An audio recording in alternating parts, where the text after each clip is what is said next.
that? I feel like that sounds kind of difficult. He's planning it. Though, because he's an Gonna adult. make a mess. Yeah, like He's planning it. is he only ever eating cereal, or is there more? It's okay. It's everything, Dave. He's eating it all. Cover 4 back today. Taylor, Dave, Jesse. We are ready to get you fully ready for this crazy weekend. Dave, kick us off with what we need to know. Well, all right, great point, Tay. Look, we're going to talk about the Cowboys and the Rams. I get it, but I got to give a shout out to my guy, Cliff Kingsbury, getting a job with the Arizona Cardinals. Hey, NFL teams, I'm also in my 30s. I also have a very small amount of experience working in the NFL, and I also have a hair swoop. So if you're going to hire him, hire me too. Hair swoop. Thank you. Let's go. Yeah, let's go. Call me, please. You have to be just maybe a little bit taller? A little taller. Listen, we hear the stats every single week, so I'm going to continue with the stats. In the last 25 years, the Cowboys have only had 4 sets of 100-yard rushers and 100-yard receivers. Of course, we know in the 90s who? Emmitt Smith, Michael Irvin, Ezekiel Elliott, Des Bryant, and of the last week, Amari Cooper and Zeke Elliott. Those 2 guys are putting in major work. Put in the work. I like that you're talking about history, Jess, because we're going to go into some Cali Connections between these 2 teams. Yesterday we played this or that, but today we're looking at kind of some guys that know the Rams well, either when they were in St. Louis or when they were in Los Angeles. We'll start first with Wade Phillips. You guys know him well. Yes, he was the former Cowboys head coach 2007 through 2010. He's just a smiley guy, now the Rams defensive coordinator. But this is the big one. This is the big one. He was the head coach here when Jason Garrett came on board. He was your coach. It's been a while, but I have a feeling if I had to guess, beating the Cowboys probably still would mean something to Wade, probably. Oh, 100%. And he's one of the guys that we have to worry about because he's going to put together a really tough defensive scheme. All right, well, back when they were in St. Louis, Scott Linehan was the head coach for the Rams back in 2006 through 2008.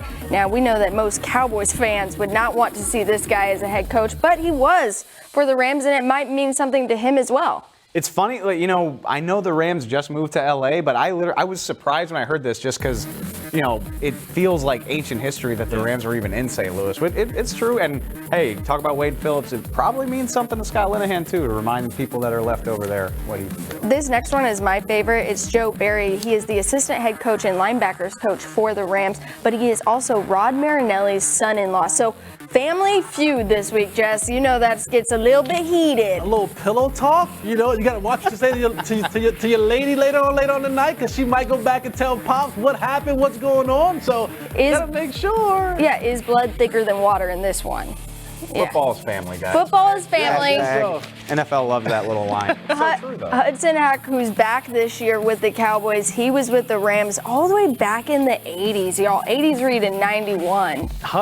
Could HUD name all the teams that he has coached at this point? Probably not. It would take a while. I mean, no disrespect to him. The point is, it's like a long, long list. Dave's calling you old, HUD. And a little bit, yeah. Well, we're not calling Doug Nussmeier old because he was the Rams QB coach back in 2006 through 2007.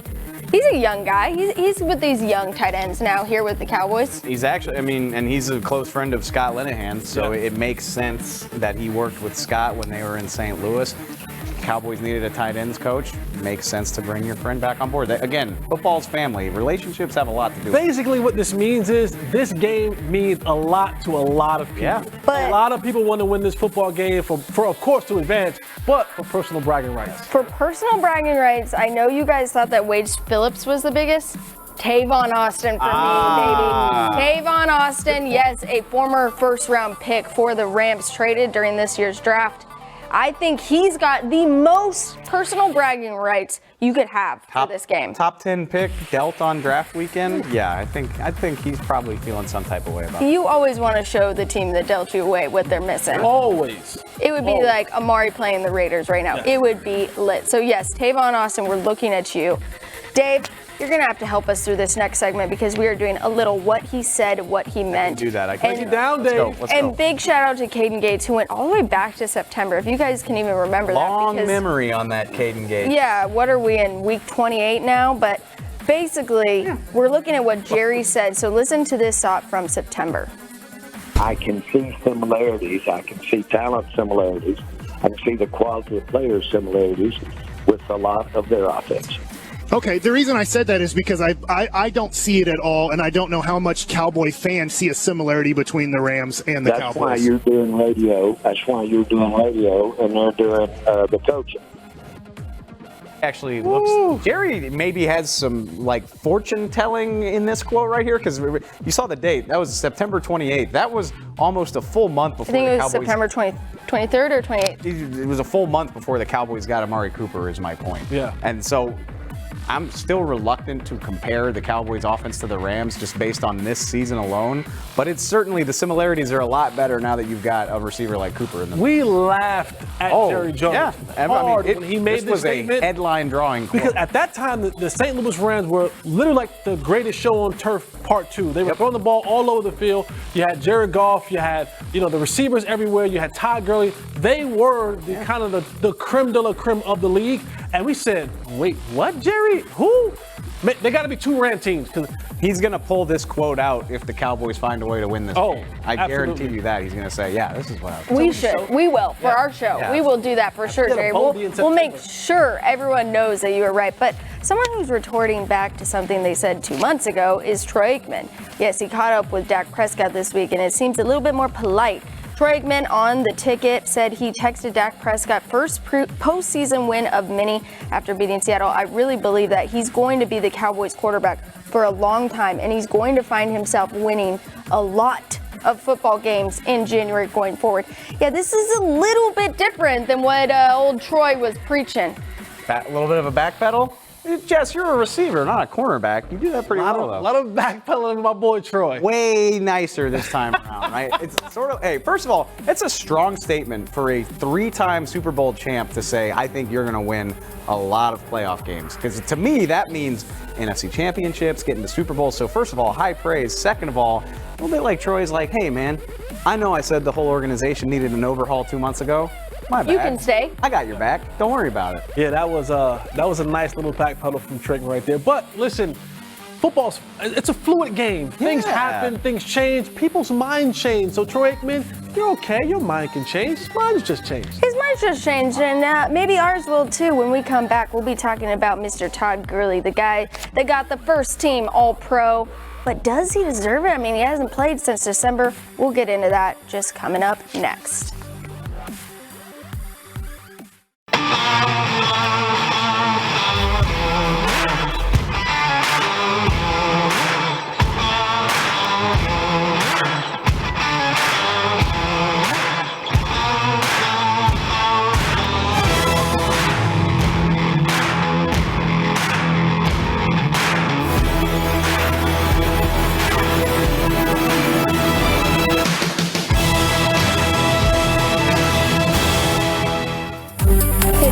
I'm Danny Surek at the AT&T Media Center. Wide receiver Allen Hurns suffered a gruesome injury on his left leg in the wild card game against Seattle. Hurns was carted off the field and immediately taken to surgery, which the Cowboys deemed successful. Wide receivers Tavon Austin and Michael Gallup have proven that the football relationships go beyond the field. Austin and Gallup visited Hurns to lift his spirits and see how he was doing. Coming up, the Cover 4 crew will discuss what owner Jerry Jones had to say about head coach Jason Garrett's future with the Cowboys. How will history define us? The perfect size? Perfect hair? Every box checked? No, we set the tone. We are works of art. Who we are is not defined by what they say, but by what we create. The legacy we build. Fire in our souls. We are strong. We are unstoppable. We are Cowboys fans.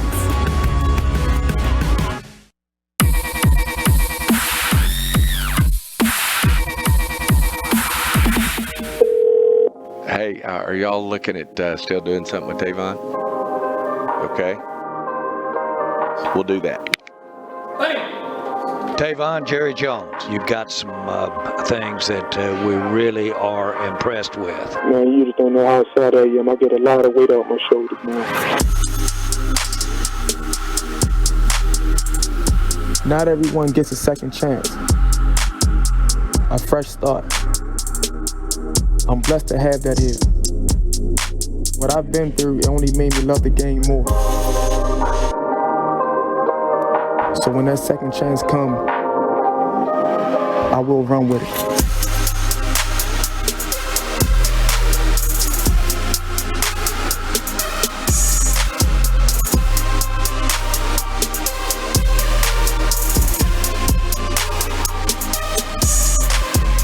Let's go! So legit.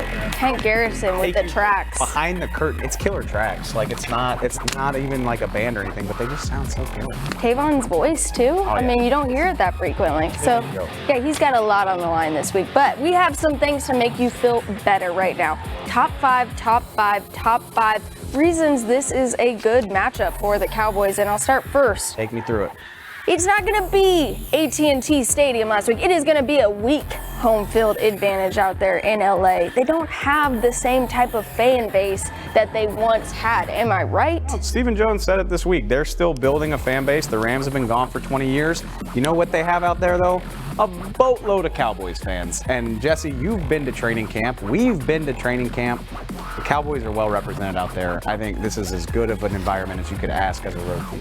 You're talking about training camp, Dave, and I like that because it takes me back to preseason games. We play the Rams a lot during the preseason, where Dak has found a lot of comfort. Yeah. He shines brightest in those Coliseum lights, and he shines brightest with the primetime wins. Jesse, how much does that speak to this weekend? A primetime game again, and in a Coliseum where he has had success. Yeah, for Dak, I think the biggest thing with him is that when the lights are the brightest is when he shines. And whether it's late in the game or in the middle of the game, he finds a way to turn it on in those bright moments. And we talked about him yesterday about being a franchise quarterback. You have to show up in these bright moments. If you want to get that label and you want to get that check, it's in these moments where you have to show up. And Dak has done a pretty good job with showing up in the primetime situations. Okay, well, we previewed it. Todd Gurley hasn't played since December 16th. Do you guys think there is a rust factor at all there? Nope. I can go both ways. Zeke Elliott talked about this today. He kind of said there is for some guys, there's not for other guys. Fresh legs.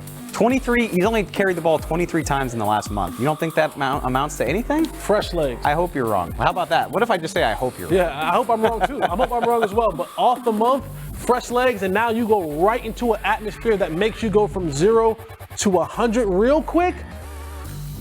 And he knows that he's got a lot to prove between the two running backs this week. He wants to be the one. He's gonna be fired. I'm better than Ezekiel Elliott. Yeah, he was the rush leader, but I would be. All right, Jared Goff cooling off in the last couple of games for this guy. Last 5 games, 6 touchdowns, 6 interceptions though, 6 fumbles. Played a horrendous game. You're seeing the footage right there against the Chicago Bears, which, hey, second best defense in the league. The Eagles slowed them down in a primetime win, kept them out of the end zone, forced them to kick field goals.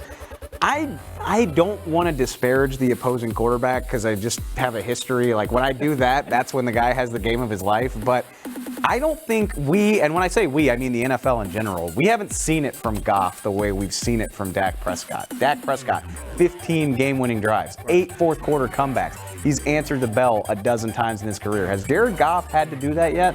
I don't think so. And that's one of the biggest components to this game is that I don't know how he's going to respond to that situation. We got to heat him up, though. You got to touch him. You got to put a jersey. You got to make his jersey dirty, put him on the ground. Touch him up a little bit. Let him know that you're there. Tank and Tyron Crawford and Antoine Wood. Let him know. Make him uncomfortable so that those throws are a little bit off target. Yeah, scare the California boy. Make him weak.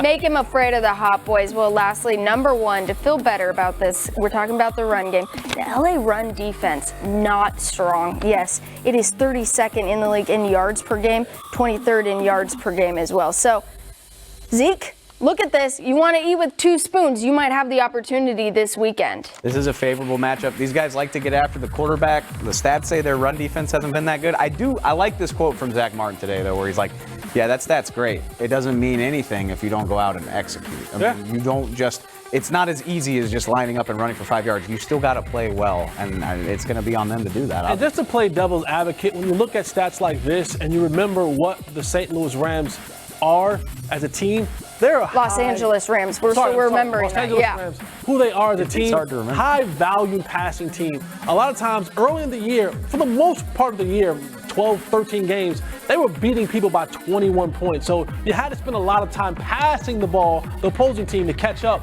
Yeah. So your running game went down. So it can be some odd numbers. Stats can lie. Stats can lie, but I just want to go with that they're the worst, and Cowboys will just. We got to execute though. Zeke for 180. Zeke for 180. Zeke 210 yards this week, please. But we're moving on to sound off because I have a solid question to ask. Owner said it himself this morning on The Fan. Let's listen to what Jerry said about Coach Garrett. What can you tell us of anything about the futures of Jason Garrett and Zeke Elliott as Cowboys? Well, I just think just look at the situation and look how positive it is. Look what we're into. Look how we're playing. Then if you were in my shoes, what would you do? Ooh, I love that answer. There you have it. I love, but do we have it? Does that? I mean, he certainly is suggesting that he's going to give Jason Garrett a contract extension, but he didn't actually answer the question. Jesse, has he earned it though? The one thing that I will give Jason Garrett credit for is this team has not stopped playing for him. That's a sign of a pretty good coach. Say what you want about the X's and O's of it, maybe get a new offensive coordinator later on, but this team, this Cowboys team, they come prepared, they come ready, and they have not given up on Coach Garrett yet. I played for a coach, and I saw a team give up on him, on Wade Phillips, back when we played the Green Bay Packers, and the team quit. This team hasn't quit on Coach Garrett. Now let me ask you this: when would they have to make something like that, finalized? So, well, that kind of goes back to my point, and I'm certainly not trying to disparage Jason Garrett. What they've done over the second half of the season has been remarkable, but he's under contract for next year anyway. So is Jerry Jones in a rush to get something done? Maybe if the Cowboys get to the conference championship game, get to the Super Bowl, which win a Super Bowl, maybe, obviously, then that is a conversation that heats up. But right now, is that a question that I have to answer? No, it's not. Jerry's a little bit more generous when they are winning. So if I'm Jason Garrett, I'm telling my agent, push it, because Jerry Jones, when he's happy, he is a cheerful giver. The season is not over yet. Will he be happy when the season's over? That is the biggest question for me, and I don't have the answer to it right now. To be determined. But let's go to the birthday boy, Jesse O.T. Hey, Jerry, boss, friend, homeboy, you just bought a $250 million yacht. I don't know when, but I would like to get an invite on that thing. I just want to hang out just a little bit. I promise I'll leave my phone somewhere. I'll turn it off. No pictures or anything like that. But can I hang? Can your boy? Me and you, Jerry? Super Bowl party? Super Bowl party outside? Super Bowl party? Yeah. Something? I want to hang, Jerry, please. I'm there for it. Wow. Just for the record, throw me in there too. Yeah, I got you. Get the invite. Yeah. But hey, the holidays are over. I don't care. We're still in a celebratory mood. We got a playoff game on the horizon. And another occasion we're celebrating, as Taylor alluded to, our dear friend and co-host Jesse's birthday. Hey! Happy birthday, make you Jess. tell the people how old you are, Jess. Yes. The jersey number, you can probably multiply it and then add a couple. Yeah. It went regardless. We're celebrating. And I should have planned better, or instead of wearing a dress, do your kick, but you got to end it with the kick today. Hit it. Hey, these pants might rip. They might rip. There we go, baby. All right, spry. back tomorrow. Much more. Get your mind right. Finish this fight. Jerry, I want to ride in the yacht, please.